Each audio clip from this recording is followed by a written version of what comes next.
the government prints money, and I'm saying the government because the Fed is basically there to support the governments and to support their fiscal deficits. So they basically finance the whole government activity. And as you know, over the last, say, 2-3 decades, government spending as a percent of the economy has been going up, and the deficits have been increasing, and increasingly central banks have been printing money. So there's a connection between the three government, the Treasury and the Fed or other central banks. And in my view, the politicians, they cannot collect enough money in the form of taxation or direct taxes. They can't go to the people and say, well, we have to increase your taxes. Or they can't go to the people and say, we need to cut your social benefits or your retirement benefits or whatever it is. It's very difficult to do politically and get elected. So in a democracy, you have to lie to the people and say we have a budget deficit. The budget deficit then creates inflation under conditions that the Fed finances these deficits, and then the inflation is sort of a tax on people, a very unfair tax, but this is the fact. So when you ask me, what has led to these unfortunate conditions, I have to stress there's only one institution responsible for the unfortunate condition, and that is the government.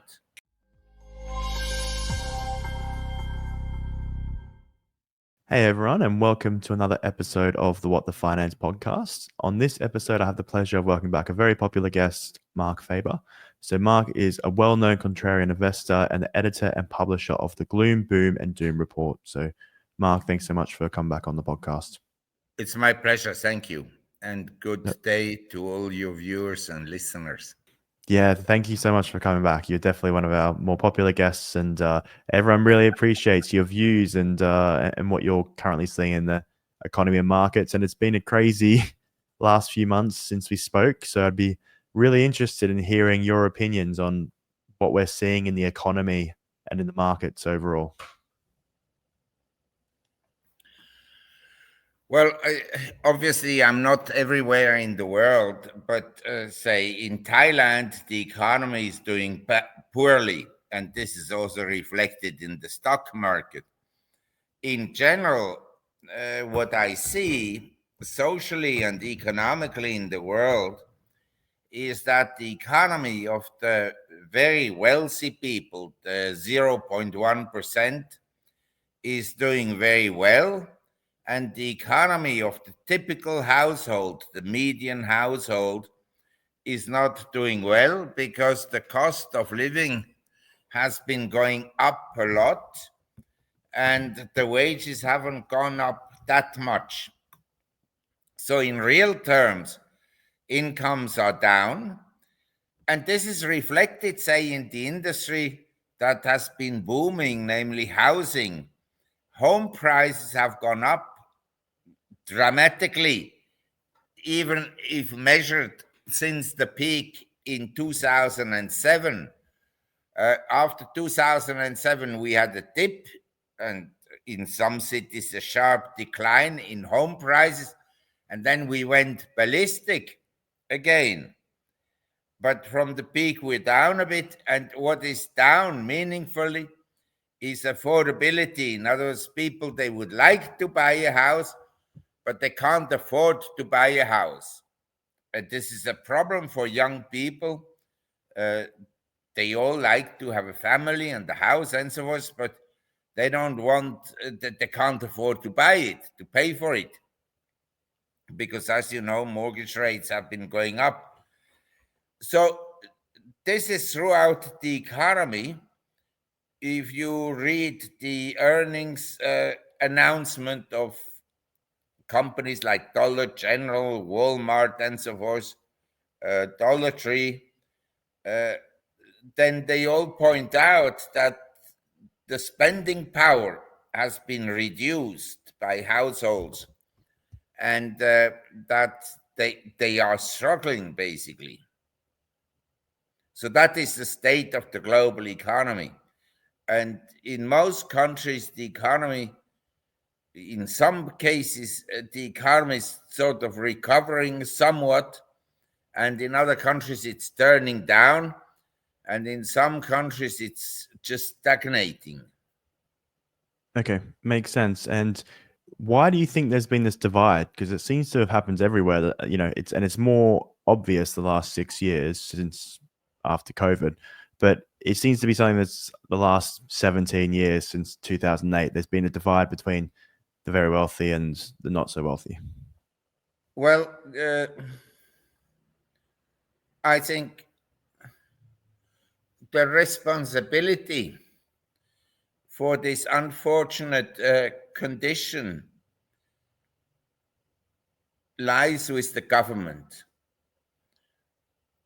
The government uh, prints money, and I'm saying the government because the Fed is basically there to support the governments and to support their fiscal deficits.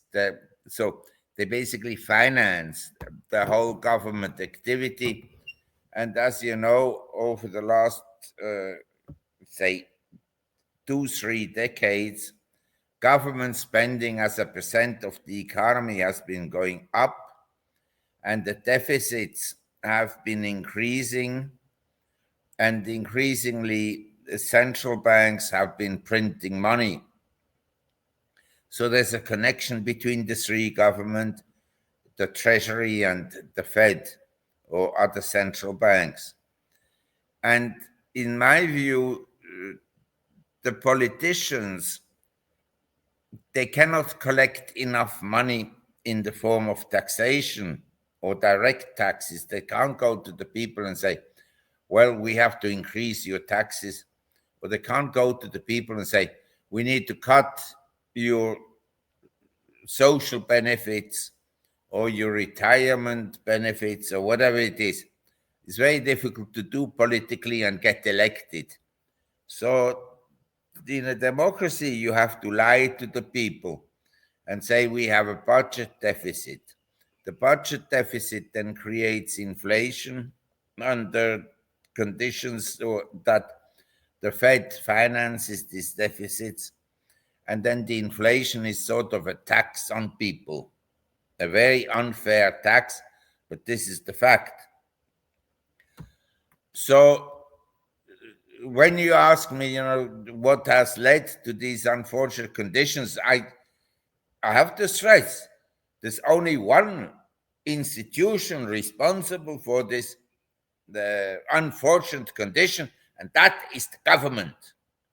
And unfortunately, and that has to be told to all democracies, unfortunately, the voters, they vote for the government officials.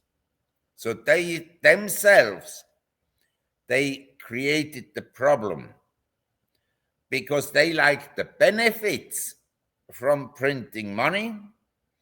They like the benefit from deficits, namely subsidies and children allowances and subsidies for schools and old age and sickness and everything, but they don't like to pay for it. And the result is then inflation. Yeah, and it seems like it's getting worse and worse. We're seeing in the US and New York, there's potential for a socialist New York mayor. We'll see if he gets elected. In the UK, it's getting more and more. The government's becoming more and more socialist. So it does seem to be the way things are going. And it's hard to see it turning around unless it gets to rock bottom. So unless things continue to get worse and the voters realize that even though there's incentives now, they can't last forever. Well, the sad point is that in the USA, Mr. Trump, he is anything but a socialist. He isn't. But his policies are leading to even worse conditions than under the Biden. I mean, under Trump, in my view, and this is also the view of some think tanks in the US, under his rule, the deficits, the fiscal deficits will go up, and he has always advocated money printing.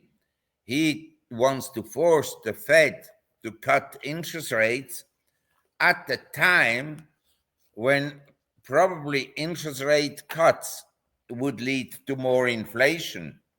I'm not sure, but it's likely. He is an interventionist and behaves like his behavior has similarities to a dictator. Now, dictators are either fascists or socialists, but they are authoritarian in both cases. So there isn't that much difference. And that's exactly what Trump is, an interventionist who is largely ignorant of what he intervenes in. Yeah, how have you been paying attention to the recent volatility from the tariffs and from his negotiating tactics and the impact this is having on global trade? Have you been watching it and paying attention to it? Well, the tariffs, first of all, a tariff is a tax, period. There's no other description. But the tax is unfair. It hits the lower classes of society much more than the high class and the 0.1%. Because for the 0.1%, imported goods inflation is irrelevant. If people buy cheap bananas from Latin America, for the rich people, the price of banana is irrelevant. But for the poor people who may buy a lot, or milk, or dairy products, for the poor people, it may mean something as a percent of their income. For the rich, it's meaningless. And the rich, their major expenditure is actually the cost of buying and maintaining their pleasure boats and private planes that are usually registered in foreign countries that are tax-free. So their expenditures does not really enter the US to a meaningful way. Okay. Do you think it will? Because Scott Bessent has been saying that tariffs aren't inflationary, but then a lot of people think tariffs are inflationary. How do you see it? This is a very good question, because in theory, if the central bank maintained very tight monetary policy, a fiscal deficit and import duties would actually be deflationary under tight money, because these measures collect or taxes that people pay. And if no money was printed, then it would have an impact to lower the demand for goods elsewhere in the system. And that would be deflationary. But as you know, the Fed hasn't really tightened monetary conditions. And here I need to stress one point that your viewers must understand. An increase in interest rates is not necessarily a tightening of monetary conditions. It's like lowering interest rates may not necessarily be an easing measure. There are other factors to consider. Say, if I increase interest rates, I start at a zero interest rates, okay? And inflation is, say, 1%. So I have negative interest of 1%. Inflation 1%, interest rate zero. Then inflation picks up and goes to 10% per annum. And I increase, as the Fed chairman, the interest to 4% per annum. So the negative interest rates is 6%, not 1% like before.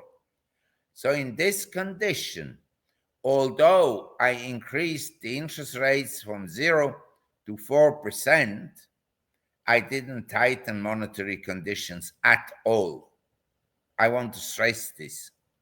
And in my view, today, the monetary conditions are actually easier than they've ever been.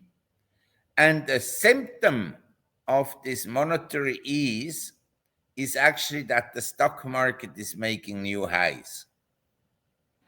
Yeah, and that has been amazing. I spoke to Lynn Alden yesterday, and her interview will go up before our interview.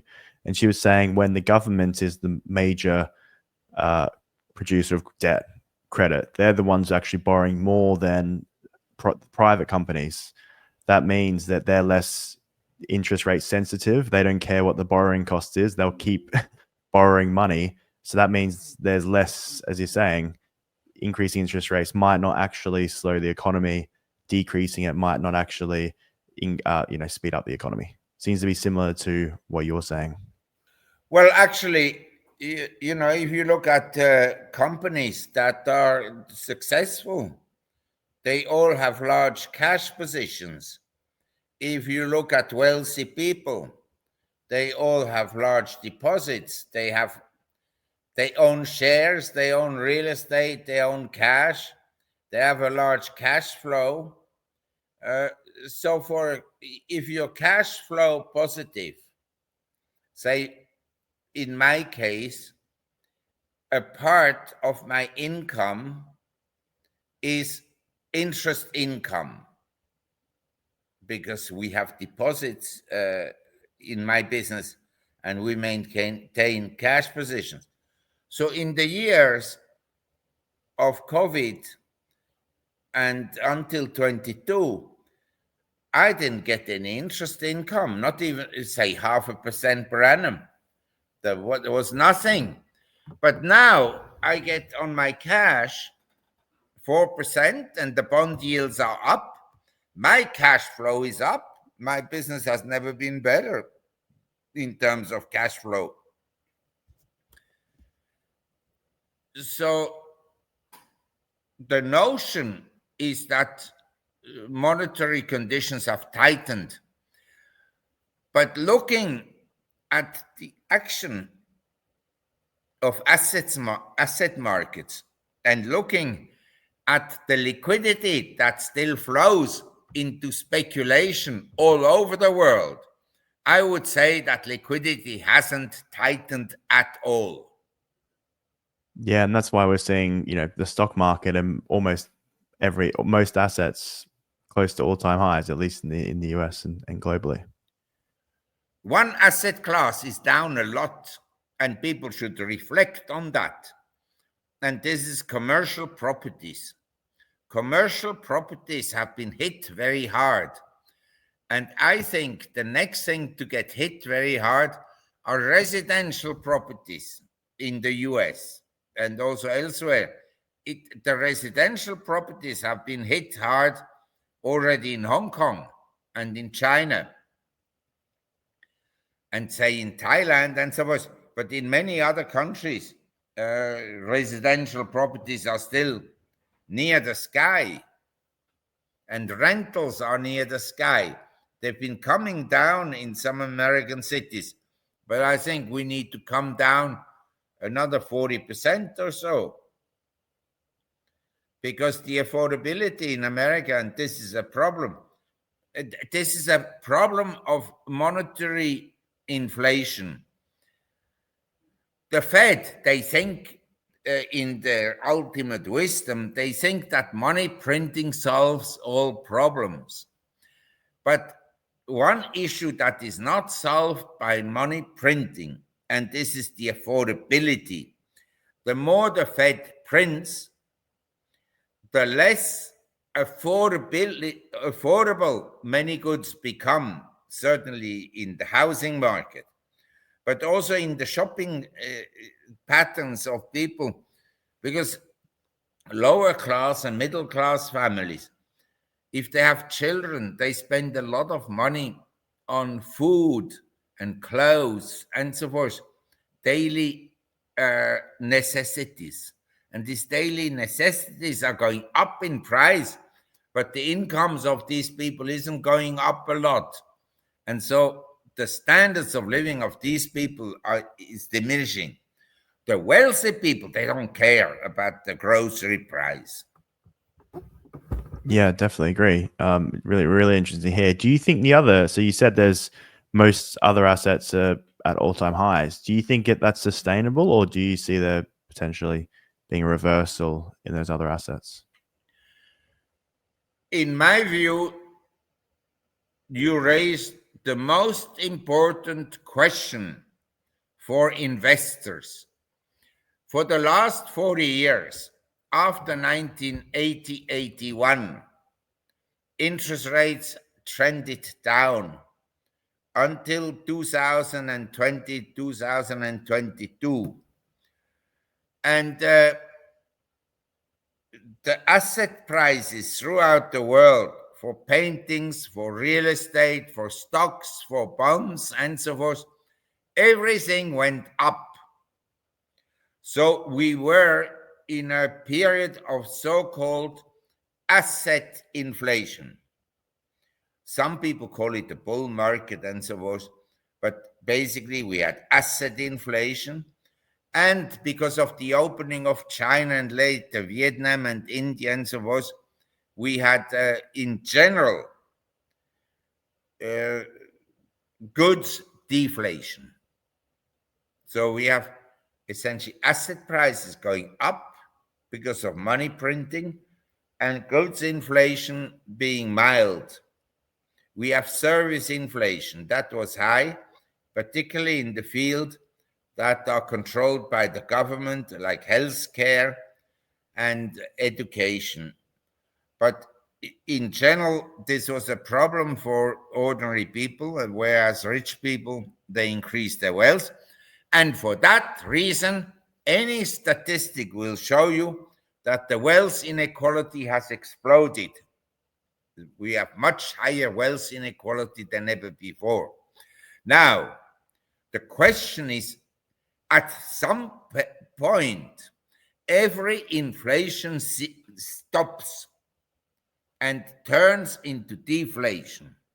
It's like commercial properties. They went up and up and up, and everybody thought they will always go up. Suddenly they went down because life changed. The economics of owning buildings changed. The city picture changed. The city centers are not as desirable as they were for whatever reason. We're not here to analyze the reasons, but this is a fact. The demand for commercial properties in city centers has diminished, and so have the rents and the prices of commercial properties. And bear markets, they will occur.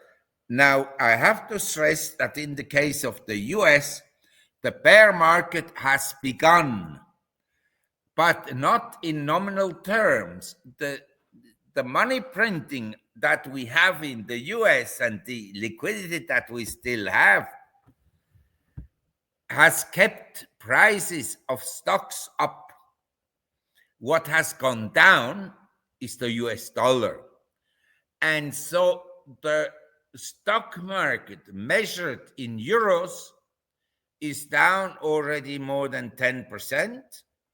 And measured in precious metals, in gold, it is down much more.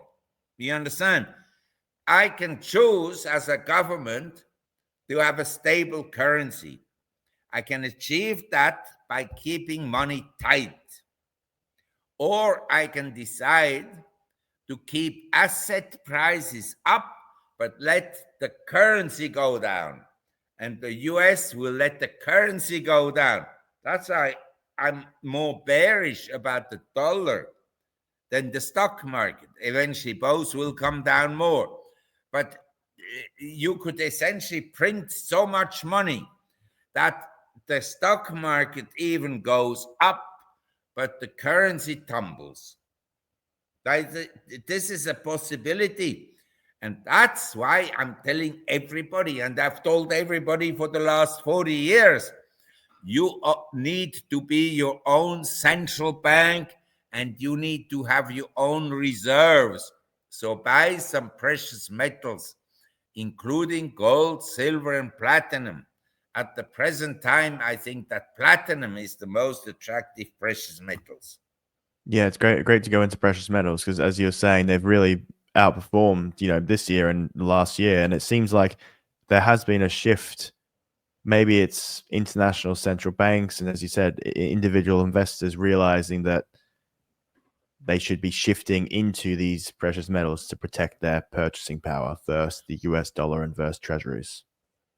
Well, some central banks that are halfway intelligent, mostly in Asia and in developing countries, they have been accumulating gold. But of course, the academics at the US Fed, they never thought that maybe to issue dollars would be a good idea. Let the foreigners buy the dollar and let the treasury accumulate gold reserves, silver reserves, platinum reserves. No, this has not occurred to the academics at the Fed. Yeah, do you think, because obviously the US have lots of gold, do you see them revaluing that gold? Because I think at the moment it's valued at $30 an ounce or something, because that would give them a large stockpile. You mean to revalue something that you don't own? Yeah, you don't think it's there? Nobody has audited the Fed. Nobody has audited the Treasury, whether these gold reserves are there. I suspect that they're no longer there. But this is a suspicion and not a fact. I don't know. But the fact that they object, they refuse, and every president comes in and says, we're going to check, and none of them has ever done it. It's like every president will say, we need to open the Epstein files.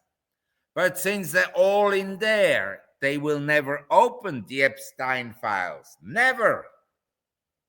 Yeah, seems to be the way. Unfortunately, these things just get hidden, and we never get any transparency about them. So you see international investors, I'm guessing, they massively overweight US stocks and US assets. You see them leaving the US potentially to, either their local economies or other emerging markets, which could outperform.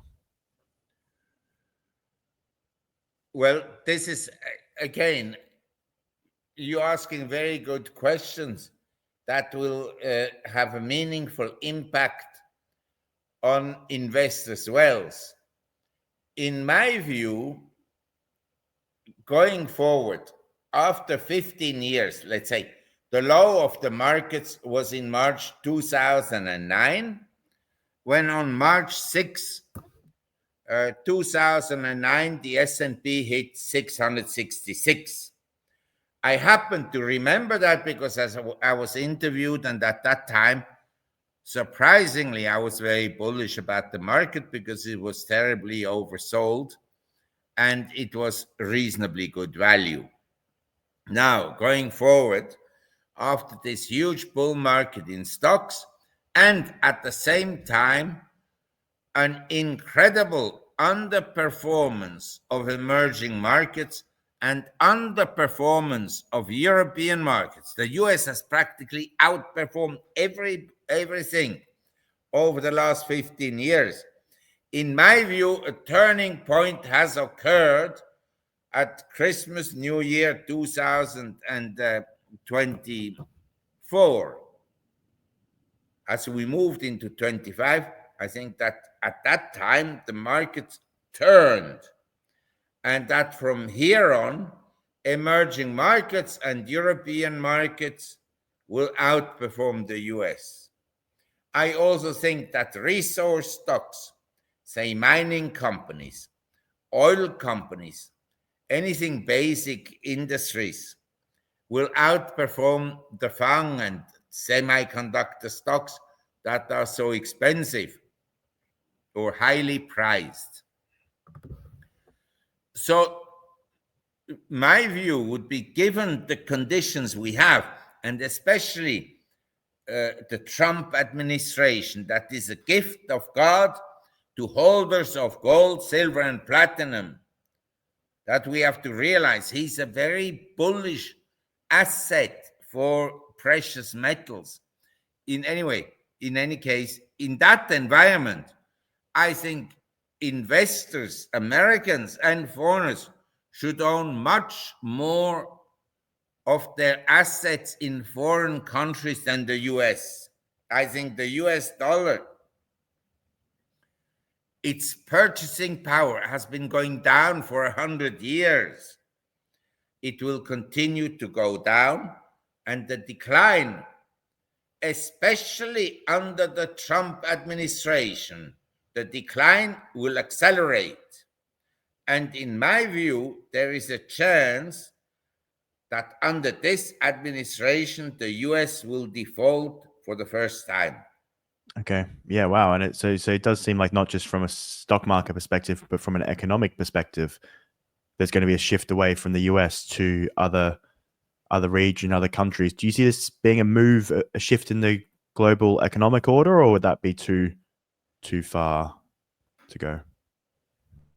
When important events happen, there are always lots of different reasons why it happens.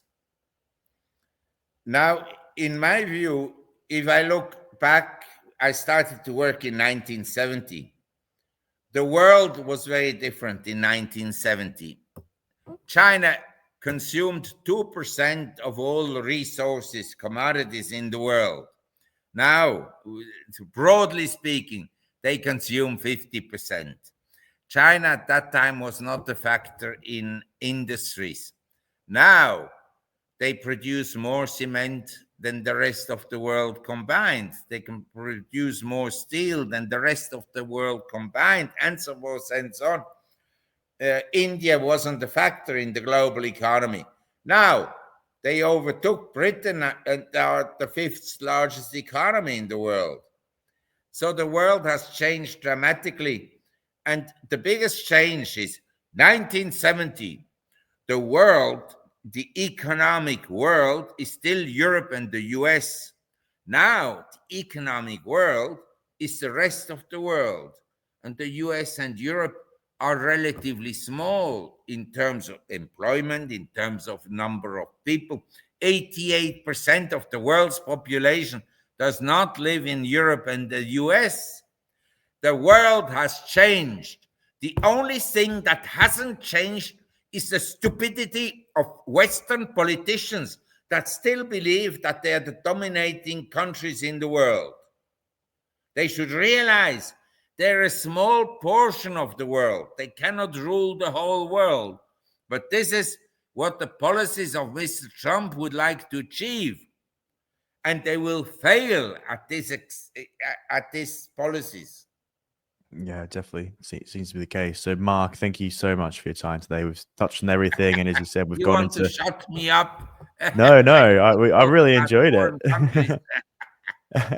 I've really enjoyed the conversation. Yeah, and we really appreciate you coming on. And I'm sure the viewers will very much enjoy it as well. But my last question: what is one message you want people to take away? Well, I mean, I would tell everybody, and I say this repeatedly, we have nowadays asset markets that are by and large inflated, or I would say expensive. At the same time, we have great uncertainties, geopolitical uncertainties. I mean, I have friends, they are well informed and very well, let's say, connected in Washington. They believe the US wants World War III. And other people, they think that we are already in World War III. At the same time, we have two economies. We have the economies of ordinary people, which is doing badly, and the economy of the super rich, the 0.01%, that is doing very well. And that all adds to an incredible uncertainty going forward. We could have civil wars, and we could have, messy conditions, especially in cities, about security and so forth. In this environment, I'd say that stocks are very highly priced. They should be much lower than they are at the present. And therefore, I cannot tell you how the world will look like in 5 years' time. But I think as a responsible investor, I would diversify and say, okay, I don't know how the world will look like. I may need to do things that I don't like to do. Say, a stock investor may have to say, okay, I never bought gold, but maybe in this situation, it's good to hold some reserves of my assets in gold. And another guy may say, well, if the recession is as bad as Mark says it will be when it happens, then maybe I should own some treasury securities. Or if the dollar will weaken further, Trump is a money printer. He's irresponsible with debts, and this is proven that repeatedly as a businessman. Maybe I want to have some assets outside the United States and so forth. So I recommend diversification, and I recommend you to consider, how do I lose the least money? Not how do I make the most money. I would consider, how do I lose the least money? And it may be better for you overall to lose 20% of your money when everybody loses 50% than to make 20% of your money when everybody makes 50%. So the strategy, in my opinion, the contrarian strategy, is to think, how do I lose the least money? That is my advice. Yeah, it's a great message. So, Mark, thanks again. If anyone wanted to find out more about your work and what you do, where would the best place for that be? We have a website, and thank you for advertising my services. And we have a website, gloomboomdoom.com, all in one word, gloomboomdoom.com. And I think that someone who would read my report for 2 years, he would learn more than at Harvard or at Princeton or wherever university. But this is my view. You understand? Another character would say, no, Mark is always bearish or whatever. But I'm at the present time, based on values, I think platinum is very cheap, and I think that emerging markets, especially in Latin America, offer a great opportunity, because in World War III, I suppose the war theaters is not going to be in Latin America. These countries will be relatively safe. And in some Latin American countries like Colombia, we have a booming agricultural sector that is not subsidized by the government. So I think there are some countries that look attractive. And the example of Milei turning around Argentina will sink in other countries, and other countries where you have a lot of rich people, they will say, well, we better do something similar to Argentina because that leads to higher asset price and it benefits us. But Yeah, thank you definitely. very much for your time, and thank you very much for your listeners. Yeah, thank you. I'll put that in the description below. And yeah, I definitely agree that hopefully we get some a little bit more business positive, less socialist people coming in. But yeah, thanks again for your time. Hey everyone, thank you for listening. I really appreciate the support. If you've got value out of this, I'd really appreciate it if you could like, subscribe, or comment, good or bad feedback. I'm always open to that. But it really helps with the channel. As I said before, only about 14% of people actually subscribe to this channel. So if you were to that, it would really help. It could mean we could continue to grow. If not, thanks for watching and see you on the next show. And you also might like this video right here. All right, thanks again.